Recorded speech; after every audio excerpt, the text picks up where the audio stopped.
혹시 이런 경험 있으신가요? 까맣게 잊고 있던 옛 친구를 문득 떠올렸는데 바로 그 순간 그 친구에게서 전화가 걸려오는 경험. 혹은 어떤 문제로 깊이 고뇌하던 중 우연히 펼친 책의 한 구절에서 놀랍도록 정확한 해답을 발견하는 순간. 우리는 이런 기묘한 우연을 마주할 때 잠시 할 말을 잃고 경이로움에 휩싸이곤 합니다. 마치 보이지 않는 손이 내 삶의 악보를 조율하고 있는 듯한 느낌, 혹은 우주가 내게 작은 비밀 신호를 보내는 듯한 신비로운 느낌 말입니다. 오늘 우리가 함께 탐험할 이야기는 바로 이 현상, 싱크로니시티, 우리말로는 공시성 혹은 동시성이라 불리는 아름다운 개념에 관한 것입니다. 이 지적인 여정에 함께하고 싶으시다면 잠시 시간을 내어 구독과 좋아요를 눌러주세요. 여러분의 작은 응원 하나가 저희가 더 깊고 의미 있는 이야기를 만드는 데 큰 힘이 됩니다. 이 시간을 통해 여러분의 삶에도 의미 있는 통찰의 순간이 깃들기를 기원하며 오늘의 이야기를 시작하겠습니다. 싱크로니시티라는 용어는 1930년 지그문트 프로이트와 함께 정신분석학의 양대 산맥으로 불리는 위대한 사상가 칼 구스타프 융에 의해 처음 세상에 알려졌습니다. 이 개념은 단순한 우연의 일치를 넘어 만약 사실이라면 우리가 세상을 이해하는 방식을 근본적으로 뒤흔들 수 있는 강력한 힘을 지닌 미스터리입니다. 하지만 안타깝게도 이 깊이 있는 개념은 오늘날 대중문화 속에서 가장 잘못 이해되고 남용되는 용어 중 하나가 되었습니다. 회의론자들은 물론이고 심지어 이 개념을 맹신하며 모든 사소한 우연에서 거대한 의미를 찾으려는 이들에 의해서도 그 본질이 흐려지고 있죠. 그래서 오늘 우리는 칼 융이 처음 구상했던 싱크로니시티의 진정한 의미를 되짚어보고자 합니다. 그의 생각의 깊이를 충실히 따라가면서도 회의적인 시선까지도 만족시킬 수 있을 만큼 명료하고 엄밀하게 말이죠. 융은 1930년에 이 용어를 만든 후 무려 20년이라는 긴 시간 동안 이 개념을 발전시켰습니다. 그리고 그 여정에는 아주 특별한 동반자가 있었습니다. 바로 1945년 노벨 물리학상 수상자이자 아인슈타인이 자신의 영적인 후계자라고 극찬했던 양자물리학의 거장 볼프강 파울리입니다. 정신분석학의 대가와 양자물리학의 천재. 이 두 사람의 만남은 그 자체로 하나의 거대한 싱크로니시티처럼 보입니다.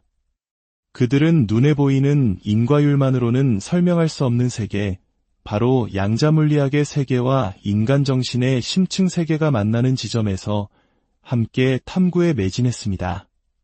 그리고 그 결실은 1952년 자연과 정신의 해석이라는 책으로 출판됩니다. 이 책에서 융은 싱크로니시티를 가장 간결하게 의미 있는 우연의 일치라고 정의합니다. 하지만 이것이 전부는 아닙니다. 그는 또한 이 현상을 비인과적 평행성, 혹은 책의 소제목처럼 비인과적 연결 원리라고도 불렀습니다. 조금 더 자세하게는 어떤 특정한 정신 상태와 그 순간의 주관적 상태에 대한 의미 있는 평행관계로 나타나는 하나 이상의 외부 사건이 동시에 발생하는 것이라고 설명하기도 했죠.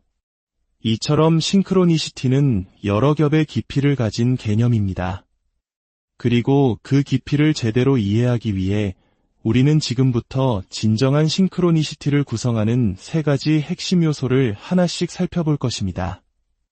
그리고 소문자 S로 시작하는 구체적인 경험으로서의 싱크로니시티와 대문자 S로 시작하는 우주의 근본 원리로서의 싱크로니시티가 어떻게 다른지 알아볼 것입니다. 이 과정을 통해 우리는 융이 제시했던 본래의 엄격한 기준을 다시 세우게 될 것입니다. 자, 그럼 기본부터 시작하겠습니다. 융에 따르면 어떤 현상이 진정한 싱크로니시티가 되기 위해서는 다음 세 가지 요소가 반드시 필요합니다. 첫째, 최소 2개 이상의 사건이 있어야 하며 그 중 하나는 내면의 정신적 사건이고 다른 하나는 외부 세계의 물리적 사건이어야 합니다. 둘째, 이 사건들 사이의 연결은 비인과적이어야 합니다. 즉, 하나가 다른 하나의 원인이 되어서는 안 된다는 뜻입니다. 셋째, 그리고 이것이 가장 중요하면서도 오늘날 가장 많이 잊힌 요소인데 바로 이 사건들이 동시에 일어나야 한다는 것입니다. 이 세 번째 요소, 동시성부터 자세히 들여다보겠습니다. 싱크로니시티라는 단어 자체가 그 의미를 품고 있습니다. 이 단어는 두 개의 고대 그리스어 단어가 결합하여 만들어졌습니다. 함께를 의미하는 접두사 신과, 시간을 의미하는 크로노스. 따라서 싱크로니시티는 문자 그대로 시간 안에서 함께함을 의미합니다. 융은 이를 조금 더 시적으로 시간 속으로 함께 떨어져 내림이라고 표현했습니다. 이 시간적 일치야말로 싱크로니시티의 핵심입니다. 융이 직접 겪었던 유명한 사례를 통해 이를 확인해 보겠습니다. 1945년 융이 쓴 편지에 담긴 이야기입니다. 어느 날 저는 한 여성 환자와 함께 숲속을 걷고 있었습니다. 그녀는 자신의 인생에서 가장 강렬한 인상을 남겼던 첫 꿈에 대해 이야기하기 시작했습니다. 꿈속에서 그녀는 부모님의 집계단으로 유령 같은 여우 한 마리가 내려오는 것을 보았다고 합니다. 바로 그녀가 그 말을 하는 순간 놀랍게도 실제 여우 한 마리가 40m도 채 안 되는 거리의 나무들 사이에서 나타났습니다. 그리고는 마치 이 상황의 일부라도 되는 듯 우리 앞에 오솔길을 따라 조용히 몇 분간 걸어갔습니다. 상상해 보십시오. 만약 그 여우가 다음날 나타났거나 산책이 다 끝난 저녁에 나타났다면 어땠을까요? 물론 신기한 우연일 수는 있겠지만 그 의미와 충격은 훨씬 덜했을 겁니다. 이 경험을 진정한 싱크로니시티로 만드는 것은 바로 유령 여우의 꿈 이야기를 하는 바로 그 순간에 실제 여우가 나타났다는 완벽한 시간적 일치입니다. 하지만 융 이후, 특히 1960년대 뉴에이지 사상이 유행하면서 이 동시성이라는 엄격한 조건은 점차 무시되기 시작했습니다. 융은 이러한 오해를 예견이라도 한 듯 자신의 책에서 명확하게 강조합니다. 나는 싱크로니시티라는 용어를 선택했다. 왜냐하면 의미적으로 연결되지만 인과적으로는 연결되지 않은 두 사건의 동시 발생이 이 현상의 본질적인 기준이라고 생각했기 때문이다. 따라서 나는 이 개념을 둘 또는 그 이상의 비인과적 사건들이 시간적으로 일치하는 특별한 의미로 사용한다. 이제 두 번째 핵심 요소로 넘어가 보겠습니다. 바로 내면적 사건과 외면적 사건의 만남입니다. 앞서 여우 이야기에서 환자의 꿈 이야기는 내면적 사건이고 실제 여우의 등장은 외면적 사건입니다. 진정한 싱크로니시티는 이처럼 반드시 내면의 정신세계와 외부의 물질세계가 공명해야 합니다. 이는 단순히 외부 세계에서 일어나는 신기한 우연의 연속과는 근본적으로 다릅니다. 이 차이를 극명하게 보여주는 프랑스 시인 에밀 데샹의 플럼 푸딩 이야기를 들어보시죠. 어린 시절 데샹은 드 포르기비라는 신사에게서 플럼 푸딩을 얻어먹은 적이 있습니다. 10년 후 청년이 된 데샹은 파리의 한 레스토랑에서 메뉴에 있는 플럼 푸딩을 발견하고 주문하려 했습니다. 하지만 종업원은 안타깝게도 마지막 남은 푸딩이 방금 다른 손님에게 주문되었다고 말했습니다. 그리고 그 손님은 놀랍게도 드 포르기비였습니다. 여기까지만 보면 정말 기가 막힌 우연입니다. 수많은 레스토랑이 있는 거대한 도시 파리에서 10년 만에 같은 사람을 같은 디저트를 통해 마주치다니요. 오늘날 많은 사람들은 이런 경험을 싱크로니시티라고 부를 것입니다. 하지만 융의 엄격한 기준에 따르면 이것은 아직 싱크로니시티가 아닙니다. 왜일까요? 데샹의 내면에 이 사건을 예견하는 어떤 생각이나 감정, 즉 내면적 사건이 없었기 때문입니다. 하지만 이야기는 여기서 끝나지 않습니다. 그로부터 또 수십 년의 세월이 흐른 어느 날, 대샹은 한 파티에 초대받아 특별 요리로 나온 플럼 푸딩을 맛보고 있었습니다. 그는 문득 옛 기억을 떠올리며 농담처럼 말했습니다. 아, 정말 완벽한데 딱 한 가지만 빠졌군. 드 포르기비 신사 말이야. 바로 그 순간 파티장의 문이 열리더니 몹시 늙고 초췌한 모습의 노인 한 명이 들어섰습니다. 그는 주소를 착각하여 엉뚱한 파티에 잘못 들어온 것이었는데 그가 바로 드 포르기비였습니다. 이 세 번째 사건이야말로 융이 말하는 완벽한 싱크로니시티의 모든 조건을 갖추고 있습니다. 대샹이 드 포르기비를 떠올리며 그의 부재를 언급하는 내면적 사건이 일어나는 바로 그 순간 드 포르기비 본인이 실제로 나타나는 외면적 사건이 발생했습니다.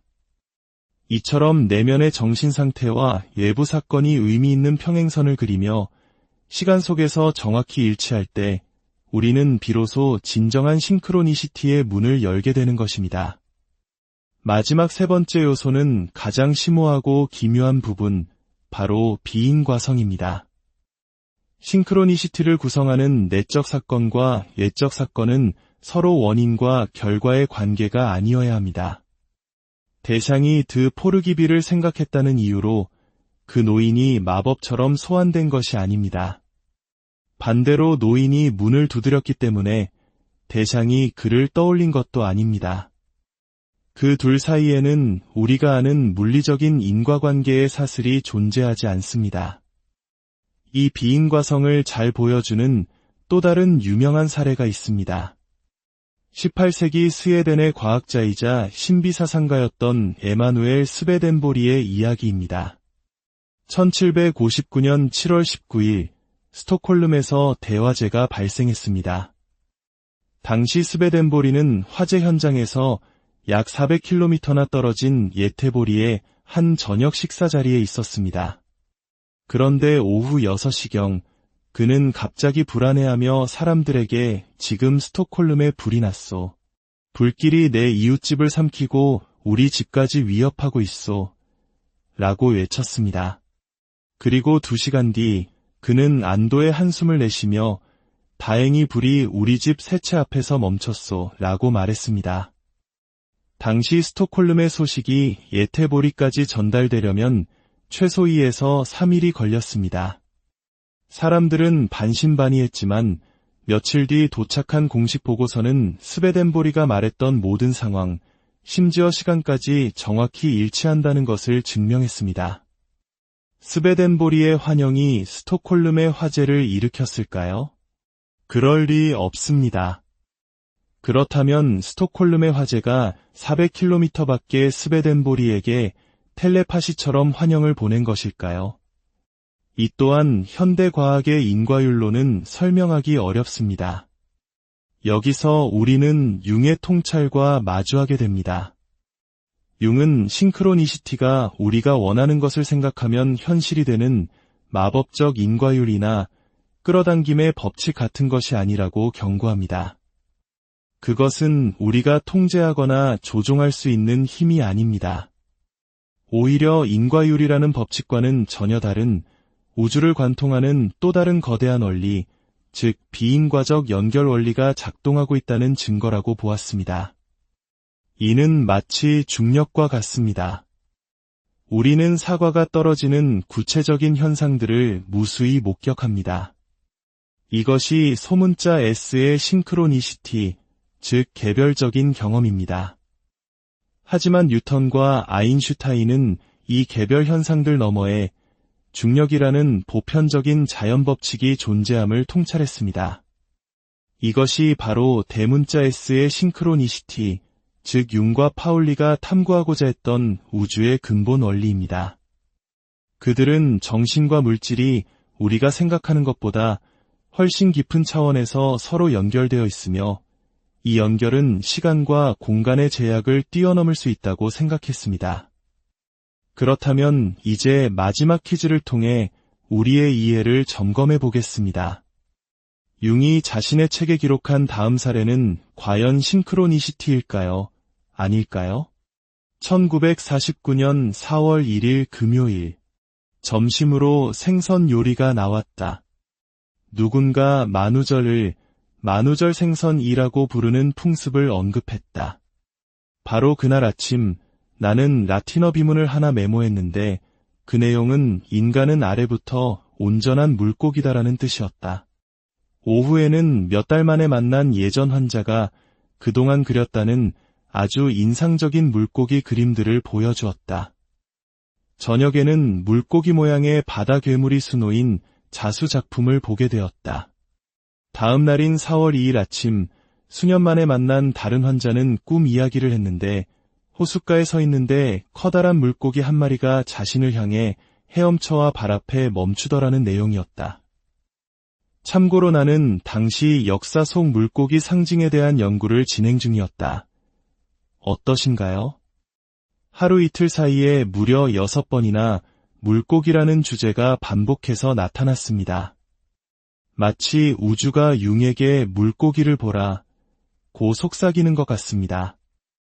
오늘날 소위 엔젤 넘버나 사소한 신호들을 싱크로니시티라고 부르는 사람들에게는 이보다 더 완벽한 사례는 없어 보입니다. 하지만 놀랍게도 융 자신은 이 사건을 진정한 싱크로니시티로 보지 않았습니다. 그는 이 연속된 사건들이 자신에게 강렬하고 신성한 인상을 준 것은 사실이지만 엄밀히 말해 우연의 무리일 뿐이라고 결론 내립니다. 왜냐하면 금요일에 생선을 먹는 것은 흔한 일이고 4월 1일에 만우절 생선을 떠올리는 것도 자연스럽습니다. 또한 그 자신이 몇 달째 물고기 상징을 연구하고 있었기에 무의식적으로 그 주제에 더 민감하게 반응했을 가능성이 높습니다. 즉, 이 사건들은 일어날 확률이 극도로 낮은 비범한 사건의 기준을 충족하지 못한다는 것입니다.